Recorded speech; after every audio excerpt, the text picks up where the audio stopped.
I want to focus today on a particular body of work that I create in Epping Forest. I only work outdoors. That's unusual, and that's something I want to really bring out at the beginning. And I do actually work off the beaten track as best I can. So I go into sort of wild areas, and I would like to show you just a few images of Epping Forest so that you can kind of go on a journey with me to see this is the surroundings within which I'm going to work. And when I settle, this is a winter picture. I work through all the seasons. Gives you a bit of an impression overall. I have a tarp. I work on the floor. I don't work on easels. And I have my oil paints that I take out, my palette, my paintings, my supplies of water, and so on. And looking at those a little bit more closely, you can see the oil paints on the side. I always take the same kinds of colors, and I lay them out in a very meticulous way, so it's very organized to begin with, and that framework later allows me to just completely fly off into a different sphere. When I lay out the paints, again, I'm very regular. It's always the same pattern, and you can already see at the bottom that even though I pre-prime my own supports a few times to get them exactly right, but when I'm out there, I then lay a first layer of a warm mid-tone onto them. And then I use palette knives, and I also use brushes. It's just whatever the intuition takes me. And this is now me in action. And you can see that's the palette now. It's sort of not that orderly anymore, although I do, obviously, I'm very careful with color. I mix it out. And then a painting has arisen on the supports. I now want to move on to what I'm actually painting out there. So you can see here, well, I should say you see whatever it is that you see. It's an invitation really for people to dream themselves. It's a bit like cloud gazing, dream themselves into the work. But I do find myself, when I look at it, that quite often there are resonances of mythology. In this instance, I see a green man in the middle, and that's obviously a big thing in the English landscape, in the Celtic tradition. There is a figure coming in. There are stories embedded in the paintings, but I don't know the stories. I can't explain them. I can't tell you the stories. You can invent the stories if you see any, and hopefully those stories can also change as you live with the work for longer. That's another painting where you can see I can see there are many creatures. They are out there. They are having a happy time together. It's a joyous picture. The whole exuberance of being in the forest, this kind of joy and uplift is something that came into being in this painting. Then there are others which are a bit more representational, like this one is at the edge of the wood. I think one can fathom the wood, one can see some trees, one can see some sky. It's not strictly observational in the sense of what most people now think as being photographic. That's something that I'm not interested in. I'm involved with all five senses, and actually the sixth and seventh also. This painting is from a little birch wood, where I was literally, sometimes I come out with a question.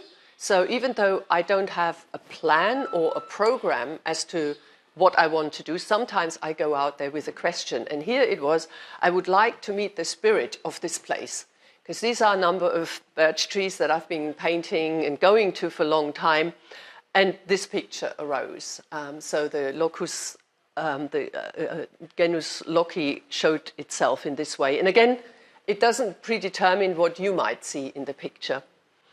That's another painting that I painted in Epping Forest, and to me it's very surprising that it's actually related to caves that I've been working with in Germany, Paleolithic caves, where the oldest figurines that we have in the world have been actually found, and they are hybrid figures. I'll just show here. This is very much the Lion Man that was found in many pieces, and it's recently been at the British Museum because it's all part of UNESCO World Heritage Centre. And so these kinds of shamanic connections come to me, and then I decide, is this something that's correct today, that's what the painting wants to be today, and if so, I carry on with it, and if not, I will potentially completely repaint the artwork. That's also painting about a different space. Here the Alps came to me, where I also paint a lot, and this is a very particular spot in the Alps that I'm very, very familiar with, and that's really important to me. And for some reason, it suddenly appeared in Epping Forest. And, you know, I just think, is this the right vibe? Is this really what I want to do? What I'm called to do today? And if so, then I let it take its kind of shape and its conclusion. And finally, this is a painting that resonates with the Isle of Portland, where I'd been the day before I painted that picture, and I had these sort of crashing waves and the strong wind beat me all day against these boulders, against this limestone, which in itself is a very significant stone for me.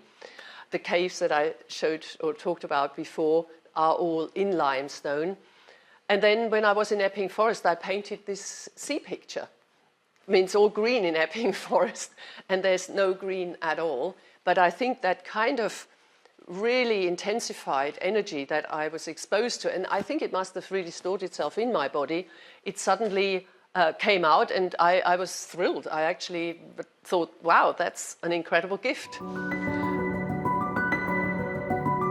I never thought of my work as being performative, but a number of artists who've looked at it have said, oh, that's really performative. So I've been wondering kind of what do they mean? And then I'm realizing that in a way it is very performative. I pack my rucksack. It's, you know, it's kind of, it's not exactly a ritual that's prescribed by any school, by anybody else, but it's something that I've developed over the years. And I think I was slightly struggling with the concept of performance because I thought, but there's no one there.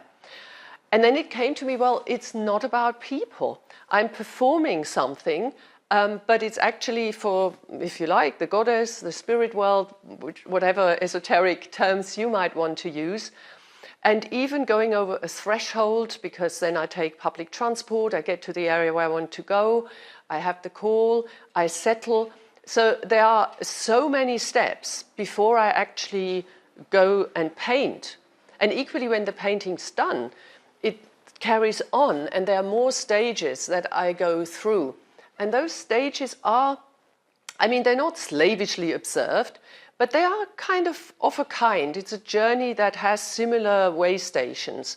And it's just the painting in itself that then kind of explodes all of that. And I think that's very important to me, this framework within which I function, that holds the practice itself.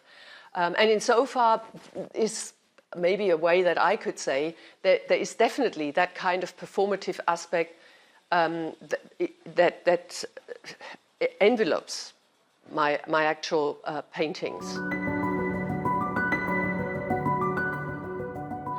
Yeah, I think the word spiritual is obviously like so manifold. Many people understand it completely differently.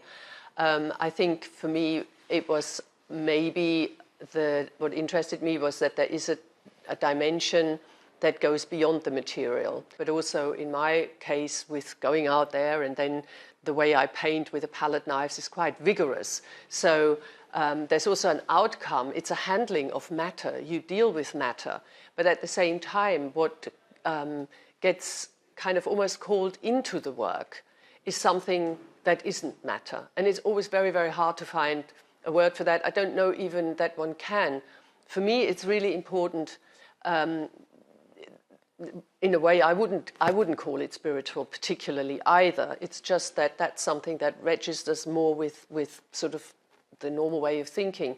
For me, there's a much greater unity. That's the animistic thing. So for me, nature is animate. And what I'm interested in is really to tap into this animate, what is around me. And it's not even the nature as these things out there. It's what surrounds me. And that could be, like I say, visions from other places, or spirits or angels or spirits of trees. Sometimes it's more manifest within an object, although I really already don't really like using those words, but that's when words begin to be really difficult.